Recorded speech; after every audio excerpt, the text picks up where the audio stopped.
ഹരിയാനയിൽ ബി.ജെ.പി. സർക്കാർ ഭൂരിപക്ഷം തെളിയിക്കണമെന്നാവശ്യപ്പെട്ട് ജെ.ജെ.പി. കത്ത് നൽകി. ജെ.ജെ.പി. നേതാവ് ദുഷ്യന്ത് ചൌട്ടാലയാണ് ഗവർണർക്ക് കത്ത് നൽകിയത്.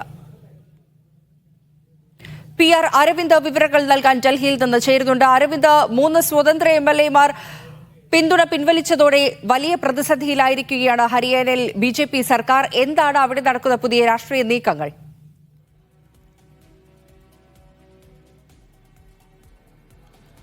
ഹരിയാന നിയമസഭയിൽ വിശ്വാസ വോട്ടെടുപ്പ് നടത്തണമെന്ന് ആവശ്യപ്പെട്ടുകൊണ്ടാണ് ഇപ്പോൾ ജെ.ജെ.പി. രംഗത്ത് വന്നിരിക്കുന്നത്. ജെ.ജെ.പി. നേതാവായ ദുഷ്യന്ത് ചൌട്ടാലയാണ് ഈ ആവശ്യം ഉന്നയിച്ചുകൊണ്ട് ഗവർണർക്ക് കത്ത് നൽകിയിരിക്കുന്നത്. നേരത്തെ 3 സ്വതന്ത്രർ ബി.ജെ.പിക്കുള്ള പിന്തുണ പിൻവലിച്ചിരുന്നു. തുടർന്നാണ് ബി.ജെ.പിക്ക് അവിടെ കേവല ഭൂരിപക്ഷമില്ല എന്നുള്ള വാദത്തിലേക്ക് പോയത്. തുടർന്ന് ബി.ജെ.പിയുടെ അവകാശവാദം എന്ന് പറയുന്നത് തങ്ങൾക്ക് 43 പേരുടെ പിന്തുണയുണ്ടെന്നാണ്. ഇതുകൂടാതെ തന്നെ ജെ.ജെ.പിയിലെ ചില വിമതർ തങ്ങളെ പിന്തുണയ്ക്കുന്നുണ്ടെന്നും ബി.ജെ.പി അവകാശവാദം ഉന്നയിക്കുകയാണ്. അങ്ങനെയാണെങ്കിൽ 47 പേരുടെ പിന്തുണയാണ് ബി.ജെ.പി അവിടെ അവകാശപ്പെടുന്നത്. അതേസമയം കേവല ഭൂരിപക്ഷത്തിന് അവിടെ 45 പേരുടെ പിന്തുണ വേണം. പക്ഷേ ഇത്തരം ഒരു സാഹചര്യമില്ല എന്ന് തന്നെയാണ് ജെ.ജെ.പി ആരോപിക്കുന്നത്. ബി.ജെ.പി സർക്കാർ ഏത് നേരവും താഴെ പോകാവുന്ന ഒരു അവസ്ഥയിലാണ്. അതുകൊണ്ട് തന്നെ വിശ്വാസ വോട്ടെടുപ്പ് നിയമസഭയിൽ നടത്തേണ്ട കാര്യം അനിവാര്യമെന്ന് ഉൾപ്പെടെയുള്ള കാര്യങ്ങൾ കാണിച്ചുകൊണ്ടാണ് ഇപ്പോൾ ഈ കത്ത് അയച്ചിരിക്കുന്നത്. അതേസമയം കഴിഞ്ഞ മാർച്ച് മാസത്തിലാണ് ഹരിയാന സർക്കാർ വിശ്വാസ വോട്ടെടുപ്പ് നേരിട്ടത്. അതുകൊണ്ട് തന്നെ ഉടൻ വിശ്വാസ വോട്ടെടുപ്പ് നേടേണ്ട അല്ലെങ്കിൽ അത്തരം ഒരു സാഹചര്യം ഒരിക്കലും അനുവദിക്കില്ല എന്നാണ് ബി.ജെ.പി അടക്കം വ്യക്തമാക്കുന്നത്.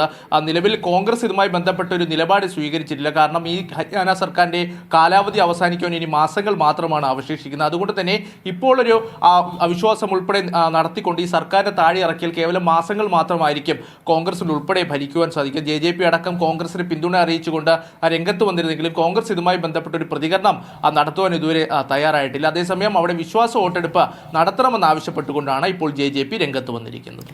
അരവിന്ദ്, ലോക്സഭാ തെരഞ്ഞെടുപ്പ് കൂടി നടക്കുന്ന സാഹചര്യമാണ്. അങ്ങനെയിരിക്കെ ബി.ജെ.പി. സർക്കാർ താഴെ വീണാൽ അത് ഈ ഒരു തെരഞ്ഞെടുപ്പിലും അത് വലിയ തിരിച്ചടിയാകില്ലേ?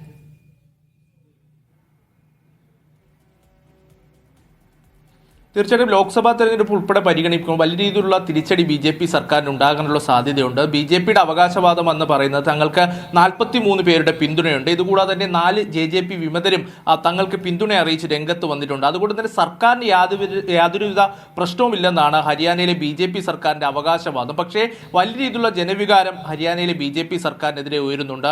കർഷക സമരം, അതുപോലെ തന്നെ ഗുസ്തി താരങ്ങളുടെ സമരമെല്ലാം ബി.ജെ.പി സർക്കാരിന് വലിയ രീതിയിൽ ഒരു തിരിച്ചടി ഉണ്ടാക്കുമെന്നൊരു സാഹചര്യം ഉണ്ടായിരുന്നു. പല സർവേകളിലടക്കം ലോക്സഭാ തെരഞ്ഞെടുപ്പിലും അതുപോലെ തന്നെ വരുന്ന നിയമസഭാ തെരഞ്ഞെടുപ്പിലും ഹരിയാനയിൽ ബി.ജെ.പിക്ക് കൃത്യമായൊരു തിരിച്ചടി ഉണ്ടാക്കുമെന്നൊരു സൂചനകളെല്ലാം നൽകിയിരുന്നു. അതുകൊണ്ട് തന്നെ ഇപ്പോൾ ഈ സർക്കാർ താഴെ പോയി കഴിഞ്ഞാൽ അത് ബി.ജെ.പിയെ സംബന്ധിച്ചിടത്തോളം വലിയ രീതിയിലുള്ള തിരിച്ചടിയാകും. ലോക്സഭാ തെരഞ്ഞെടുപ്പിൽ കൃത്യമായൊരു തിരിച്ചടിയാകും. പ്രധാനമായും ഈ വിഷയങ്ങളടക്കം ചൂണ്ടിക്കാണിച്ചുകൊണ്ടാണ് പ്രതിപക്ഷ പാർട്ടികൾ അവിടെ പ്രചാരണം നടത്തുന്നത്. അതുകൊണ്ട് തന്നെ ബി.ജെ.പി സർക്കാരിനെ സംബന്ധിച്ചിടത്തോളം ഇപ്പോൾ ഈ സർക്കാരിൽ തുടരുക എന്നത് അവരുടെ നിർണായകമായ ഒരു തീരുമാനമാണ്. എന്തായാലും വിശ്വാസ വോട്ടെടുപ്പിനാണ് ഇപ്പോൾ ജെ.ജെ.പി മുന്നോട്ട് വന്നിരിക്കുന്നത്. അതേസമയം ഗവർണർ എന്ത് നിലപാട് സ്വീകരിക്കുമെന്നതും ഇതിൽ നിർണായകമാകും.